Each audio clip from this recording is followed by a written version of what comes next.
Hi, and welcome to my podcast, Discourses.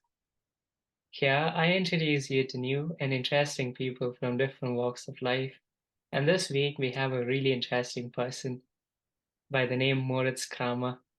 He's a film student at Dunleary Institute of Art, Design, and Technology. He likes hiking, he likes to dress in style, and of course, good movies. We met at a very unlikely place. We met at the movie theater.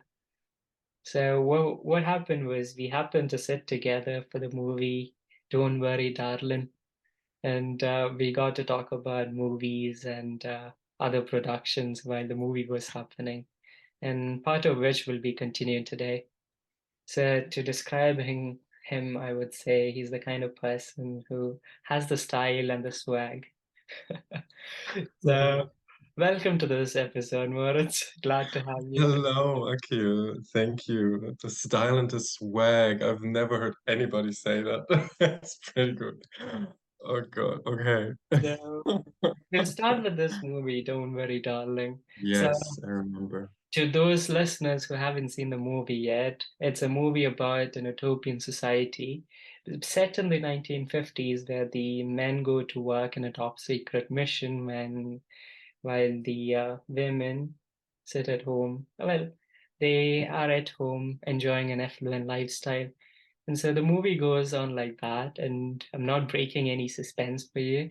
But then again, for me, the cast is just super, and the movie is so-so, and the ending is, well, disappointing, a bit disappointing. So, Moritz, I'd like to know your take on this movie. Don't worry, darling. Yeah, so I really liked it when I watched it. I really suffered for the main actress for what's her name? Florence Pugh. Yeah, I'm that's the very bad one. with names. Yeah, she was brilliant, really, and I really felt for her. And what I liked as well is, oh my God, I really want to spoil her all the time. I have to be careful what I say now. I liked that Harry Styles was um her like husband, but Yeah. they didn't seem quite There was no chemistry a between match. them. Yeah, I don't. Like Yeah, they it look felt. cute together, they are glamorous, they can go out and all, but for them, there's no It didn't chemistry. feel right, did it? Yeah, it Yeah, didn't I feel right at felt all from the start. it was a bit wrong, but in the end, like people will find out that there is something wrong about that. So this was a very good choice because if you would have chosen somebody else as a main cast as the both of them, maybe if they would have seemed a better fit already, then Mhm. the end would have been less satisfying, even Right. though like the very end, I get your point that you weren't quite happy with the ending, but Mhm. it was a very simple ending and it made sense. But yeah, I get you. You said to me you wanted it to continue a bit and to be a bit more explained, but Yeah, yeah, there are a lot of I accept that, yeah. circumstances in the movie that haven't been explained well at the end. It's like Yeah, there's a lot of yeah, yeah, question marks, it's like you're yeah. missing something, you know? I I do like that though sometimes because if everything is explained, then we don't have to think anymore. Why are we even consuming it then? It's like I don't know, it's like mashed potato. It just all mash and then yeah, I like when I have to actually think about things afterwards. So yeah, I don't mind it not being a very clear ending and things being still left out to our imagination. Go on. Because that's the thing about movies, I think. It's like it's an experiment in thought. So you're like experimenting with circumstances and ideas essentially and seeing how it works. So there are some movies that works really well with some given audience, while it wouldn't work for another. And there are numerous movies like that. There's one movie I saw recently. It's an Irish movie, like it's based in Ireland. It's called Banshees of Inisherin. I don't know if the it's the correct Oh, okay. pronunciation. Okay, I haven't. I haven't seen that one. Yeah. And so it was riddled with like dark comedy. Not many audience would Mm-hmm. like it, but like since I used to watch a lot of like stand-up comedies, and so I Mm-hmm. really found it to be a good movie to watch. And this is one movie that's not released like in many theaters worldwide. It's like really localized and in select Yeah. theaters. It's kind of like That's an the art thing with film. Irish movies, yeah. They're very like specific, you know. You wouldn't really show them in another country when they are like in Irish in Gaelic, you know. I guess there's some exceptions. I'm not sure. Have you seen The Quiet Girl, the Irish movie I've from heard about it. I'm not sure. oh this one, oh my God, How it's was just that? so this was probably the best film I've seen in the last weeks and months. Hmm. And I would assume that they send it outside of Ireland as well for people to watch because it's just so strong.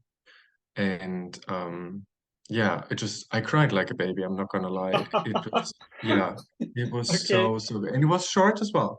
I Uh-huh. love when films are short, when they actually respect the spectators so much that they say, okay, the story is it's an important story, but it's not it doesn't demand 2 hours or 3 hours, you know. We can actually tell it in 90 minutes Hmm. or in 80 minutes, you know. And then I'm thinking, yeah, why not? Why would you make it unnecessarily long? It's because it's such a pain.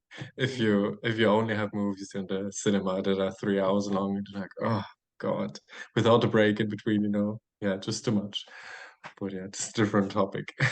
Yeah, no worries. We'll come to that in a bit. We'll come to the storytelling part a bit later. So, what are the type of movies that you watch? Like, do you have any favorites that you keep coming back to?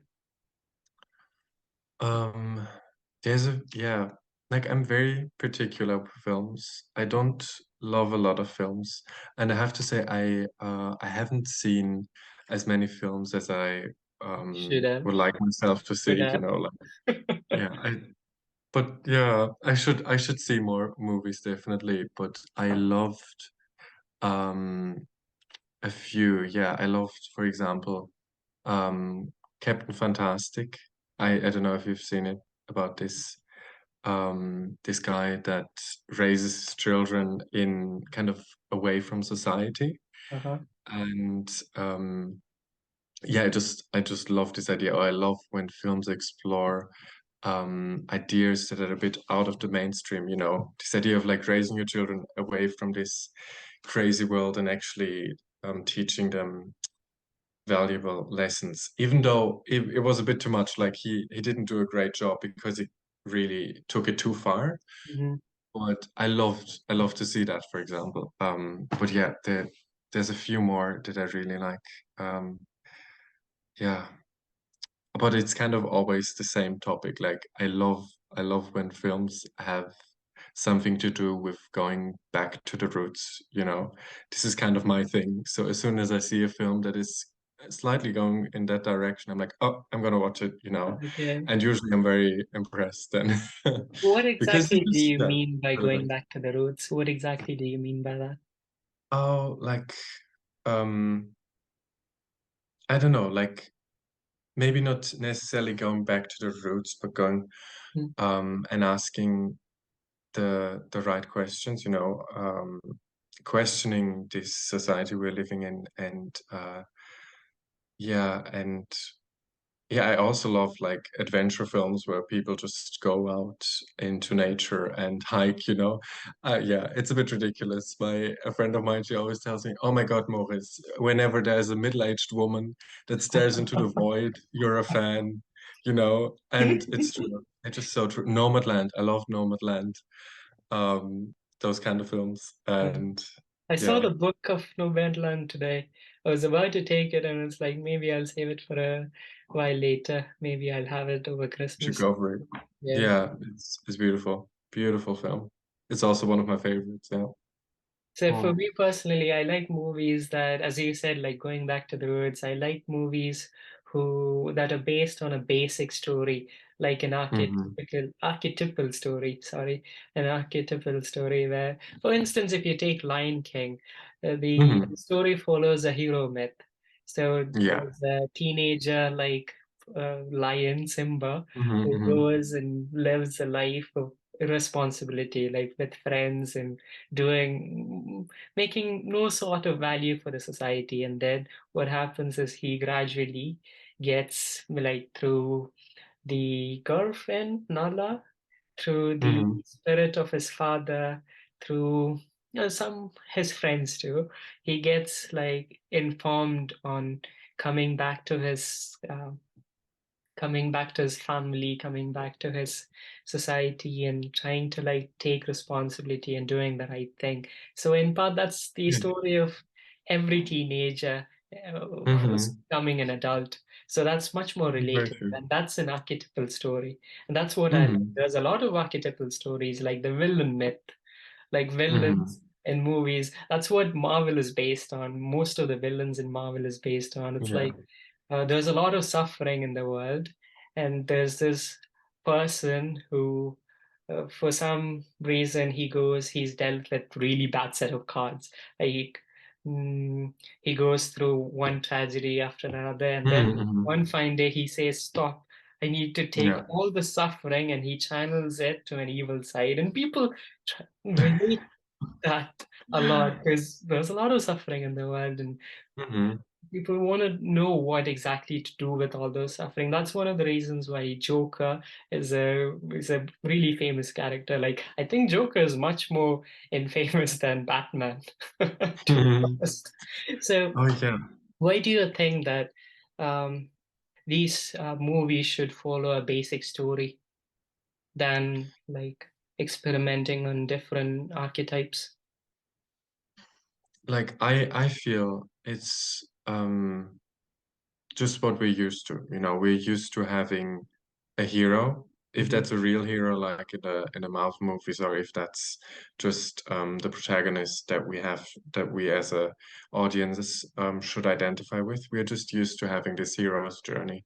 Hmm. Um, and it can be great. It can be so well made and so much fun to watch and can be dramatic, it can be sad, it can be everything really.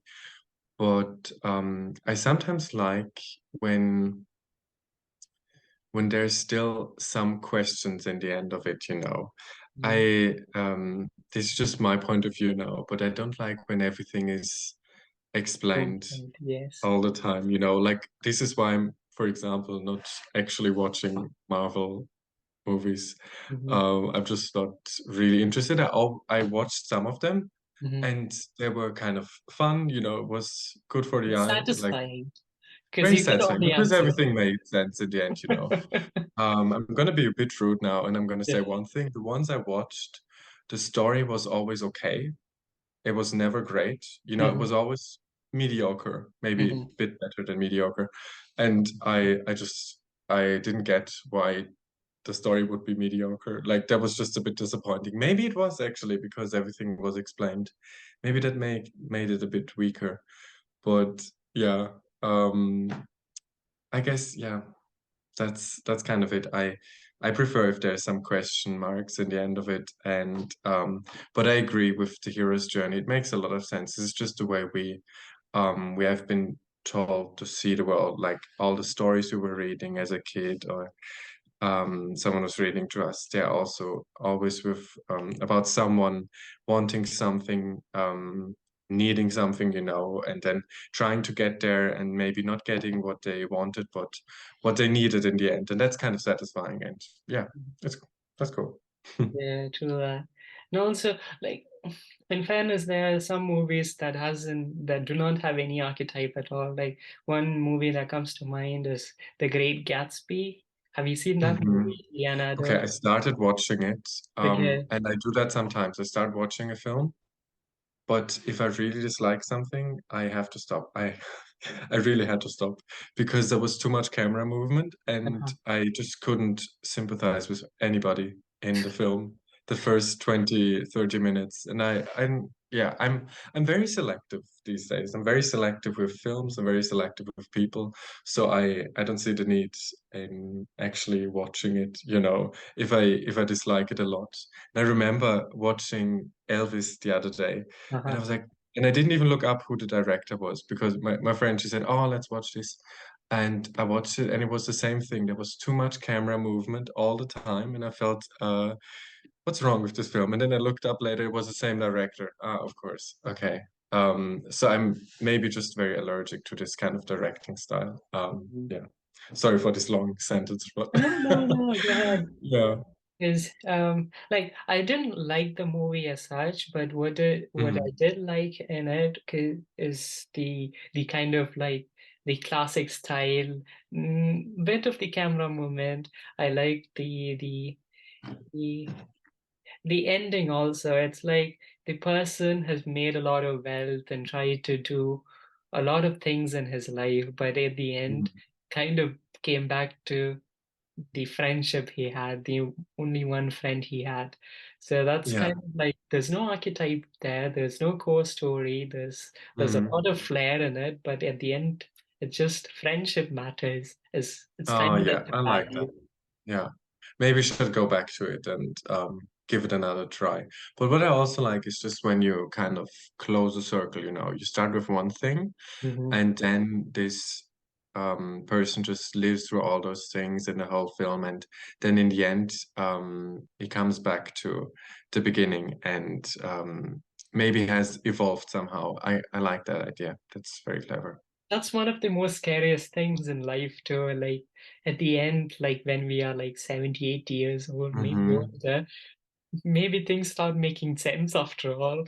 That's the most Yeah, scariest thing. You have yeah, to like exactly. wait till then. Oh God. What you're doing Oh right now God. is I hope absolutely you're coming back then in 17, like, okay, actually I did make that right. That was right that time yeah, when I said yes or when I said no or whatever, it's always good when you find out, okay, this was a good decision. And it's always like you don't even have to be very old for that. You can just realize that now already, and be like, okay, what I did a few years ago, that was the right decision. And so, yeah.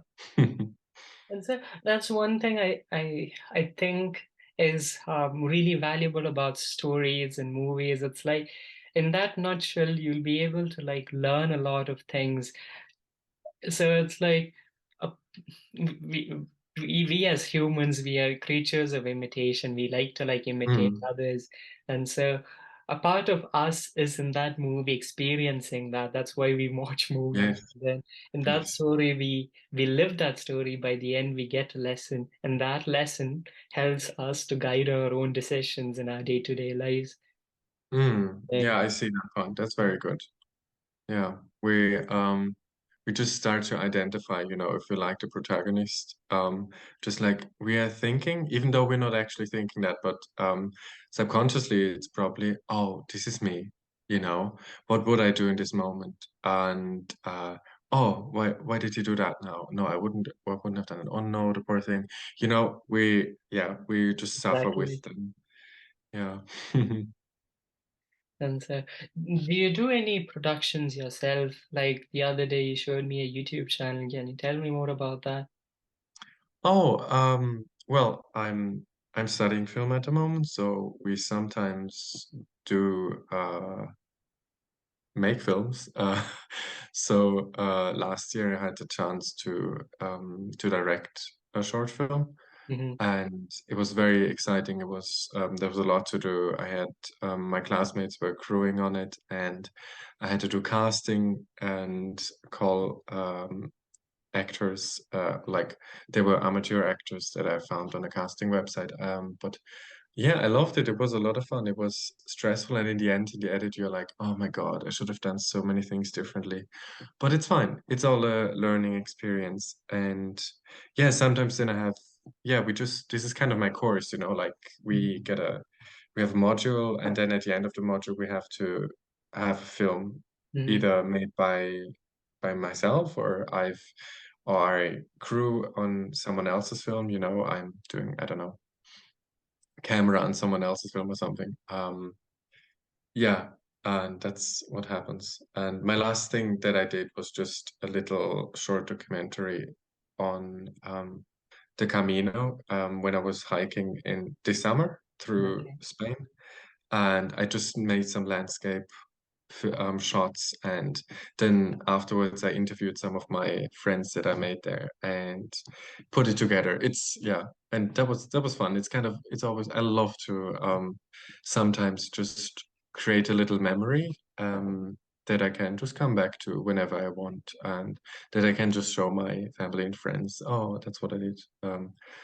But yeah. What was the interviews about? Oh, it was basically I just asked them about their Camino experience, but I was more not going into like oh, what are you actually doing? Like what's your day-to-day thing, but more about um how they use the Camino as a tool for self-reflection, you know?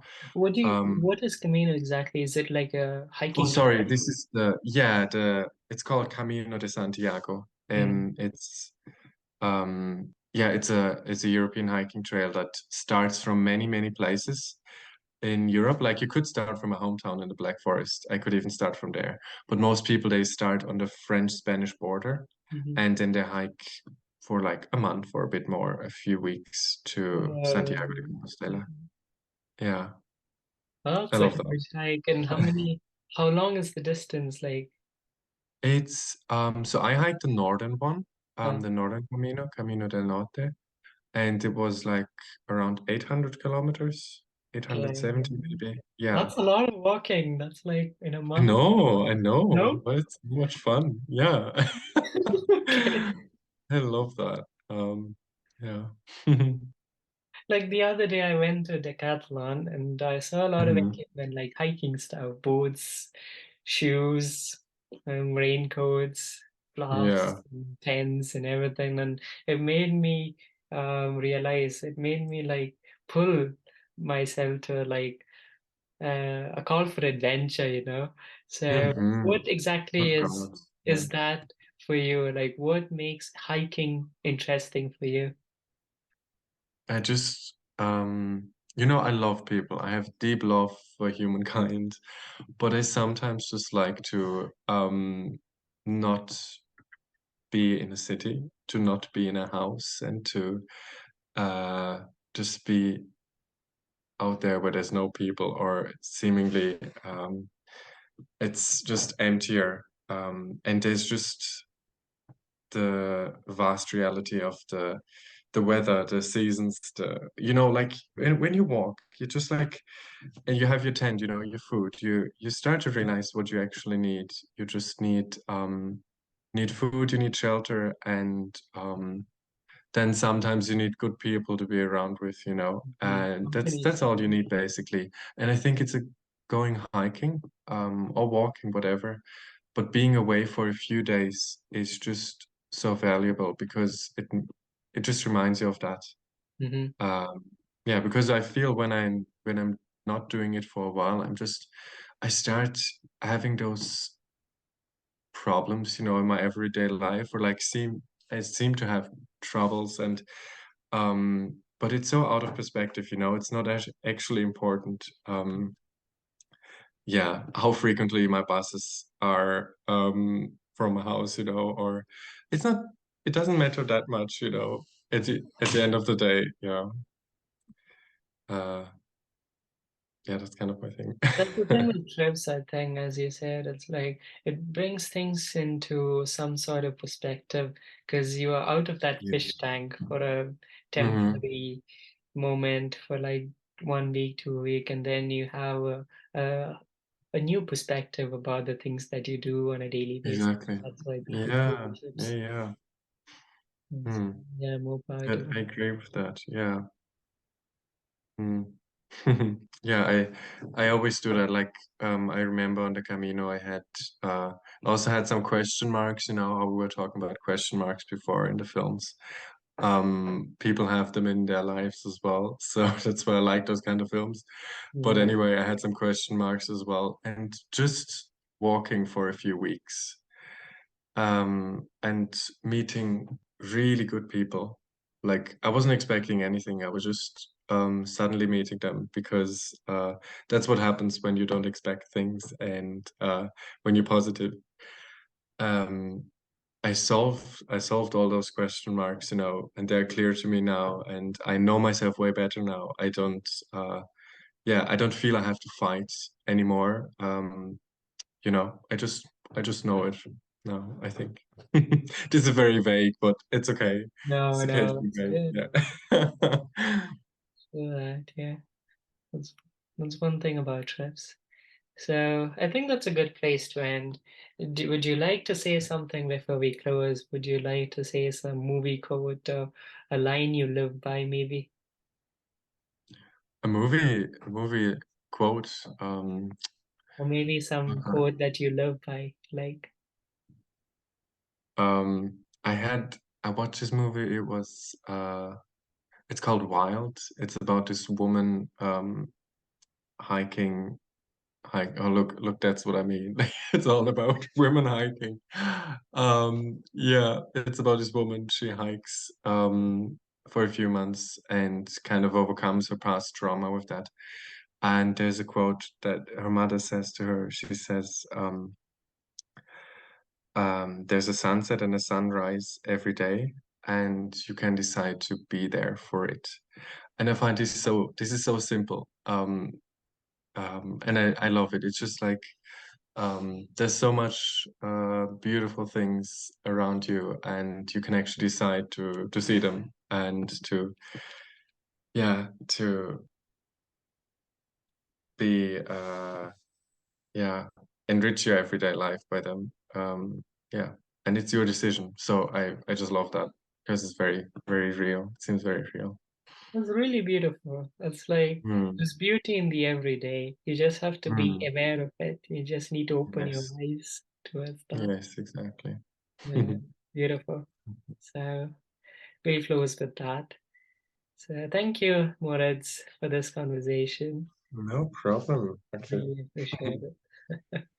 Yeah. To the audience now. So I'd like to thank you all for listening so far, and I hope you liked it. And if you do like it a lot, please don't forget to share, and maybe subscribe to my YouTube channel. I'll see you soon. Bye for now.